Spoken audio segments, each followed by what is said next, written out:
Hello, everyone, and welcome. I am Muskan Vatsaria from the Aga Khan Economic Planning Board from Karimabad, and you are watching episode 1 of HR podcast Empowering Career Through Expert Insights. नाजरीन, आज के इस episode में हम explore करेंगे कि evolving job market में employers candidates को किस तरह एवेल्युएट करते हैं और यंग प्रोफेशनल्स अपनी कैरियर ग्रोथ के लिए खुद को कैसे प्रिपेयर कर सकते हैं। इस डिस्कशन के लिए हमारे साथ मौजूद है जनाब Akbar Ali, journal manager, total rewards and people analytics at a large company. Sir, thank you for joining us. Thank you for having me. चलिए शुरू करते हैं। क्वेश्चन 1, आर फ्रेश ग्रेजुएट्स अपने आप को जॉब रेडी कैसे बना सकते हैं? Okay, so in my vast experience of 25 years, जहाँ पे मैंने HR head और इसके अलावा दूसरी पोजीशंस पे भी काम किया है, I have been with so many fresh graduates और मैंने hundreds of fresh graduates hire किए हैं।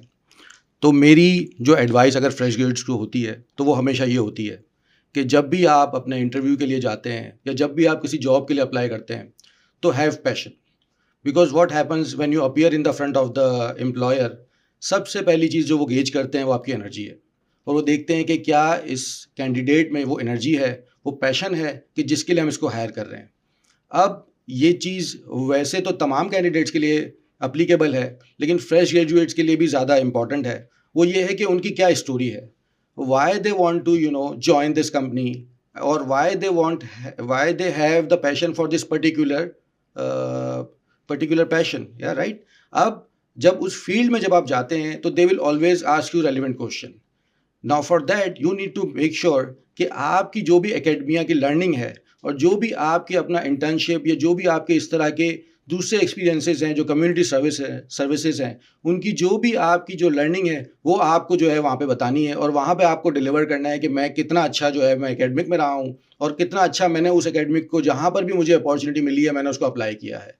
And that's where the story begins, and then that's the time where employer feels that this is the person, this is the candidate who has the relevant academia and who has the relevant tidbits of gigs that he has already done in his past recent career or let's say internship experiences। तो वहाँ पे जाके जो है it starts connecting।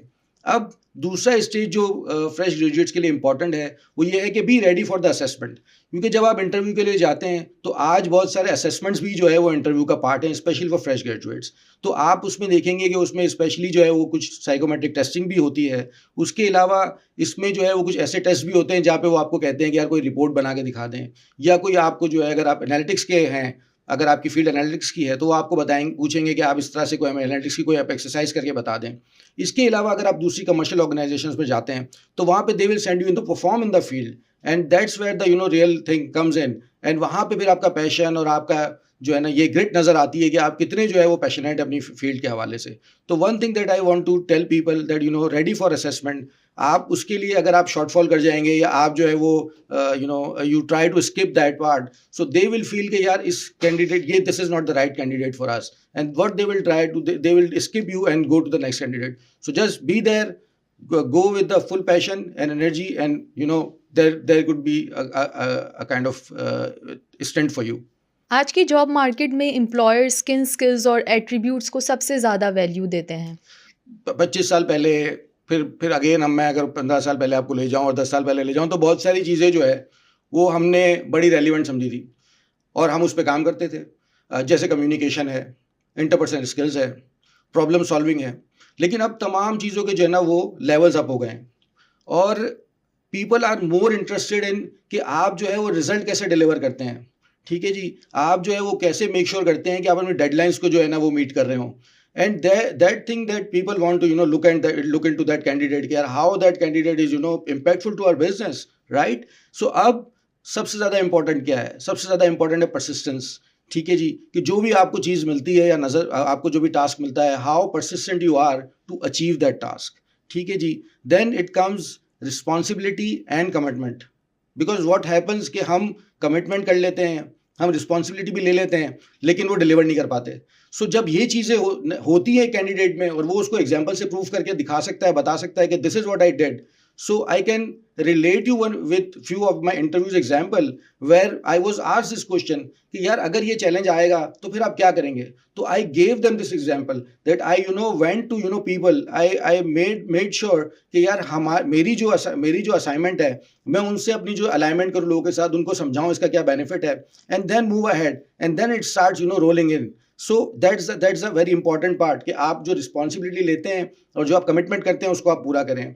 Last thing that I want to add here is courage, because most of the times people think that जो भी advice उनको मिल रही है उनको उसको काम करने पे शायद they will fall short और वो उनके अंदर नहीं है. So always remember nobody is 100% ready all the time. ठीक है जी. So what you need to do, you need to make sure कि जो भी आपको असाइनमेंट मिलती है आप मेक श्योर करें, आप अपना करेज दिखाएं, आप उसमें आगे बढ़ें. और किसी से भी आप एडवाइस दे सकते हैं, specially with your manager, with your team, with your peers. वो लेके आप उसको आगे जाएं, उसको डिलीवर करें. On the top of everything there is a very most important thing that I want to highlight is that हमारे अंदर जब हम ग्रेजुएट करके जाते हैं या हम एक प्रोफेशनल है, हमारे पास 10-15 साल का एक्सपीरियंस भी है, लेकिन हम क्या करते हैं, हम समझते हैं कि हमें बहुत काम आता है. बिल्कुल आता है, इसमें कोई डाउट नहीं है. That's why you have been hired, that's why you been given the assignment, right. अब उसके बाद क्या होता है, आप जब भी किसी के साथ असाइनमेंट में जाते हैं, जब भी किसी कंपनी को ज्वाइन करते हैं या न्यू टीम्स के साथ आप जब भी कोलैबोरेट करते हैं, always remember relationship always comes first. So what you need to balance is to balance relationship with the competence. Don't make people uncomfortable. Make people high, project people better. Because वहाँ से उनको ये feel आएगी कि यार this is where our contribution is also being highlighted. So that's works a lot. So there are soft skills of the past, but now there are the new skills of this new time. So we need to make sure to kind of get collaboration, interpersonal skills with a bit of a level up thing. ताकि जो है it works for you, it works for our professionals. Career growth में technical knowledge के साथ soft skills कितनी important है? Okay, so अभी just मैंने आपको कुछ सॉफ्ट स्किल्स बताई, और अब आप अगर इसको इस तनाजुर में रखें कि अगर एक प्रोफेशनल है और वो एक एक दो एक्सपीरियंस भी उसके हैं या नहीं भी हैं, और अगर के जो है वो उसके पास अपना डिग्री भी है, और जब वो किसी ऑर्गेनाइजेशन को ज्वाइन करता है तो विद और without these things, like everybody will have a degree of course eight the end of the day, but कुछ एक्सपीरियंस के साथ जब आप ज्वाइन करते हैं तो आपको कुछ चीज़ें पता होती हैं कि आपने जो है वो कल्चर कैसे रीड करना है ऑर्गेनाइजेशन का, आपने ये अंडरस्टैंड करना है कि किस तरीके से जो है वो यहाँ पर जो है वो वेज हैं काम करने के. ठीक है जी. So those are two broad things that you always see. अब with the soft skill thing you can always get along and navigate challenges कुछ लोगों के साथ, क्योंकि आपको पता है आपके यार यहाँ पे कल्चर कैसे काम करता है और यहाँ पे वेज ऑफ डूइंग थिंग्स क्या है. तो अब सॉफ्ट स्किल्स जो आपकी हैं वो आपकी अगर आपने सही से डेमोन्स्ट्रेट की हैं तो फिर वो आपको हेल्प करेंगी. लेकिन if you fall short, if you do not show courage, if you feel like कि मैं मुझे काम दिया है तो मैं अपनी रिस्पॉन्सिबिलिटी और मैं अपना कमिटमेंट जो है ना कॉम्प्रोमाइज़ कर लेता हूँ, तो then it will start working against you. So always remember soft skills are always important. जो काम है वो तो हो ही जाता है. हम भी ऑर्गेनाइजेशन में कहते हैं कि यार काम सिखाना या सीखना जो है वो हो जाता है. जब हम बंदे को हायर करते, एम्प्लॉय को हायर करते हैं, तो यू विल ऑलवेज सी कि there will always a 60-70% match. This is what always been recruiter will look at. They will always not go for 100% match, right? And what when the employee joins the organization or the team, the employee needs to demonstrate these soft skills, और फिर वो उसको अपना ways of work समझना है और culture समझना है. And these soft skills they all mix up and they'll help the employee to move forward in their career in that organization.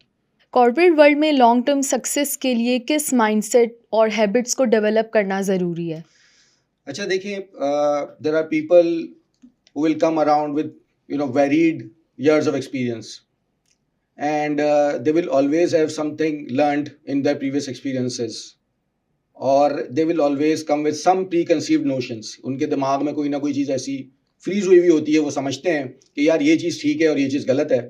और जो लोग जहाँ पर काम कर रहे होते हैं जिस ऑर्गेनाइजेशन में, तो उनको भी ये लगता है कि यार इस ऑर्गेनाइजेशन में तो ऐसे ही होता है. तो हम जब भी लोगों से बात करते हैं या उनको प्रोफेशनल्स को एडवाइस करते हैं, वो उनको कहते हैं कि देखें जो पहले होता था वो आज तो नहीं होता. तो वो कहते हैं हाँ. तो हम कहते हैं अब इसको भी हम चेंज कर सकते हैं. तो वो दूसरा जवाब देते हैं और अपना लिमिटेशंस बताते हैं. तो इसीलिए सबसे ज़्यादा इंपॉर्टेंट ये है कि जब भी आपके पास कोई आप ऑर्गेनाइजेशन में काम करते हैं या जब भी आपके पास कोई चैलेंज आता है या आप जिन चीज़ों को फेस कर रहे हैं, तो उसके लिए ज़रूरी है कि आप उसको चैलेंज करें. सो हम उसको कहते हैं चैलेंज द स्टेटस को. ठीक है जी, भले ही आपको 10 साल हो गए ऑर्गेनाइजेशन में, भले ही आपको 5 साल हो गए ऑर्गेनाइजेशन में, and that's what the senior member of organisations do, senior management does, कि वो आपको बताती है कि नहीं यार आप ऐसे करें, आप ऐसे भी देख सकते हैं। अच्छा, हमारे पास जो मसाइल आते हैं, हम मसाइल ही लेके बैठ जाते हैं, हम जो है वो सॉल्यूशंस की तरफ नहीं जाते। तो हम जब बात करते हैं लोगों से भी, मैं अपनी टीम से भी बात करता हूँ, तो फिर वो मेरी टीम भी अब अच्छा है, मेरी टीम जो है वो भी बड़ी जो है वो इस तरह प्रो है कि वो कहती है कि देखिए मसला ये है, इसके 4 सॉल्यूशंस हैं, 3 सॉल्यूशंस हैं। और हम जब भी बात करते हैं लोगों से तो हम उनसे कहते हैं अच्छा सॉल्यूशन क्या है इसका, सॉल्यूशन भी है, तो फिर आप सॉल्यूशन के साथ आएं और फिर हम सॉल्यूशन के साथ उसको चीज़ों को देखें। तो ऑलवेज चैलेंज द स्टेटस को। ठीक है जी। अच्छा, अब जब हम ये बात कर चुके हैं कि यार रिलेशनशिप और कॉम्पिटेंस को आपको बैलेंस करना है, तो जब आप उसको बैलेंस करके चलते हैं तो लोगों से आपकी रिलेशनशिप अच्छी होती है। अच्छा, अब आपने क्या करना है, जब आपको स्टेटस को चैलेंज करना है, तो आपने ये करना है कि आपने लोगों के साथ इसको अलाइन भी करना है कि यार क्या आपको ये चैलेंज नहीं आता? वो कहते हैं हाँ। भाई आपका क्या व्यू है? सर मेरा ये व्यू है। तो लोग अपना व्यू शेयर करते हैं and then people align to your perspective. आपको उस चीज़ को रैली करना है कि यार देखिए मेरे पास अगर एक चीज़ है कि एक मिसाल देता हूँ कि मैं एक यूटिलिटी बनाना चाहता हूँ, किसी जो है वो रिक्वेस्ट कोई एक, ताकि वो डिजिटलाइज हो जाए, आसान हो जाए सबके लिए, और तमाम एम्प्लॉयज़ जो है वो जाके उस पर अपना डिजिटली अप्लाई कर लें उन चीज़ों के लिए, और ये फॉर्म्स वगैरह जो है ये एडमिनिस्ट्रेटिव हैसल कम हो जाए। अब जब आप 4 लोगों से पूछेंगे तो शायद 4 लोग डिफरेंट व्यू देंगे, लेकिन जब आप उनको अपने फ़ायदे बताएँगे तो बड़ा वो खुश होंगे कि नहीं यार ये चीज़ तो बड़ी अच्छी है, करना चाहिए। तो इस तरह जो है वो आपने उस एजेंडा को आगे लेके जाना है, और फिर जो है वो आपको हमेशा ये नज़र आएगा कि यार ये काम मैं क्यों करूँ? ये तो काम है, ये तो मेरा काम बढ़ रहा है। तो हमेशा एक चीज़ याद रखें कि opportunity always looks like a work. ठीक है जी। तो आपने ये करना है कि लॉन्ग टर्म करियर में आई एम नॉट सेइंग कि आप इतना स्ट्रेच कर ले अपने आप को कि उसकी भी आपको इंपॉर्टेंस सामने रखनी है कि मेरे में एनर्जी होगी तो मैं अपना रेगुलर टास्क भी कर सकूंगा, और ये मैं मेक श्योर कर सकूंगा कि मैं जो है वो ऐसे असाइनमेंट्स भी कर सकूं कि जिससे मैं और मेरी टीम जो है वो हाईलाइट हो रही है। ठीक है, और उनका इम्पैक्ट ऑर्गेनाइजेशन में और बिजनेस में नजर आ रहा है। क्योंकि eight the end of the day हमारा जो गोल है, या किसी भी प्रोफेशनल का जो गोल है, वो ये है कि how you are making impact to the business. ठीक है जी। So that's a very important bit that I wanted to connect at the end of this session, saying कि यार आप जो भी कर रहे हैं बिजनेस के लिए कर रहे हैं। ठीक है, तो जो भी आप अगर ये चीज़ों में देख रहे हैं चीज़ें, और उसमें आप कह रहे हैं कि यार बिजनेस को इससे इतना फायदा होगा, बिजनेस को इससे इतना फायदा होगा, बिजनेस की विजिबिलिटी इतनी बढ़ जाएगी, और हम जो है वो बिजनेस में ये इम्पैक्ट ला सकेंगे, रोबस्टनेस आ जाएगी, डिसीजन फास्ट हो जाएंगे, और आपका जो मसला है ये आपका जो है ना थोड़ा आपका मिटिगेट हो जाएगा, इसको आप मजीद नेविगेट कर सकते हैं। I think that's where the business will also come around and support you. So in my recent experience and also in the past, हम जब भी बात करते हैं हम यही कहते हैं कि यार हमारे जो सिस्टम्स हैं they has to be around the business. ठीक है, मेरा मकसद या किसी भी एचआर प्रोफेशनल का मकसद हमारे एचआर के मॉडल को कामयाब करना नहीं है। हमारा सबका मकसद जो है वो बिजनेस को सपोर्ट करना है, and that's where we all come around and support business and make an impact where business can make profits and and services for the stakeholders. Thank you sir, those were truly valuable insights. अब वक्त है हमारे rapid fire round का। We expect short answers. Degree focused या skill focused? Skill focused. One skill every graduate should develop? Adaptability. Okay.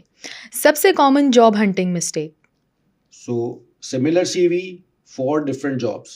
So make sure that you make your CV customized as per the job ad that you get.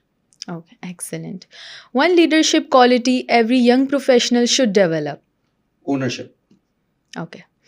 Career advice for young professionals? So excellence, whatever you do, try to be excellent at that thing. Number 2, network, because your network is your net worth. ठीक है, make sure that you have good networking within the company and good networking outside the company. Sir, thank you once again for your time and valuable insights.